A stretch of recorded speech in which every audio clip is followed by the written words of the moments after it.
Hello friends, welcome crazy with cousin. ఈరోజు మనం Telangana special బొబ్బట్లు ఎలా చేయాలో చూసేద్దాం. ముందుగా 2 కప్స్ ఆఫ్ మైదా ఒక బౌల్లో వేసుకోండి. నేను చేసినట్లు ఇలా గాలిలో మాత్రం పిండి వేయకండి, గాలికి ఎగిరిపోద్ది.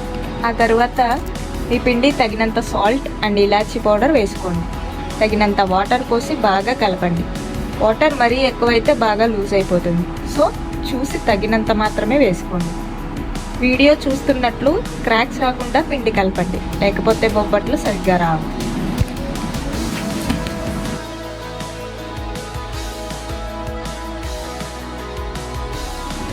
ఆ తర్వాత నెయ్యి తీసుకుని ఒక బౌల్లో వేసి కరగబెట్టండి. నేనైతే సిద్ ఫార్మ్స్ వారి బఫెల్లో నెయ్యి యూజ్ చేస్తున్నా.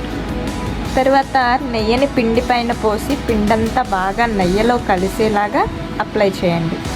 ఇది ఒక 3 to 4 అవర్స్ నానబెట్టండి, అప్పుడు బొబ్బట్లు బాగా వస్తాయి. ఈలోపు మనం బొబ్బట్లలోకి కావలసిన పప్పుని తయారు చేసుకుందాం. 2 కప్పులు పచ్చెనగపప్పు తీసుకుని తగినంత వాటర్ పోసి స్టవ్ వెలిగించి కుక్కర్లో పెట్టి 5 విజిల్స్ వచ్చే వరకు ఉడికించాలి. 1/2 కిలో బెల్లం తీసుకుని నీట్గా తురుముకుని పెట్టుకోండి.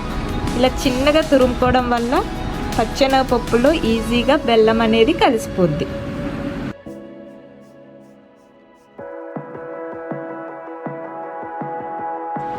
ఇప్పుడు 5 విజిల్ వచ్చాక కుక్కర్ని చల్లార్చి మూత ఓపెన్ చేసి పప్పు ఉడికిందో లేదో చూడండి. ఉడకపోతే మళ్ళీ 2 విజిల్ వచ్చే వరకు పెట్టండి. ఇప్పుడు ఈ తురిమిన బెల్లం 2 కప్పులు తీసుకుని ఉడికించిన పచ్చెనగపప్పులో వేసి బాగా మిక్స్ చేయండి. మీకు తీపి సరిపోదు అనిపిస్తే ఇంకో 1/2 కప్ యాడ్ చేయండి. స్టవ్ వెలిగించి బెల్లం మొత్తం కరిగే వరకు ఉంచండి. ఇప్పుడు ఈ పప్పు అండ్ బెల్లం మిశ్రమాన్ని మిక్సీలో వేసి నీట్గా పేస్ట్లా చేసుకోండి.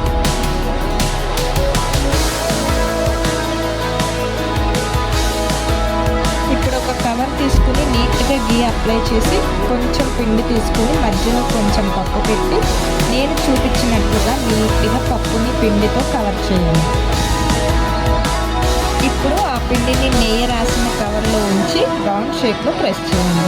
నెయ్యి అప్లై చేయడం వల్ల మనకి నీట్గా బొబ్బట్లు వస్తుంది.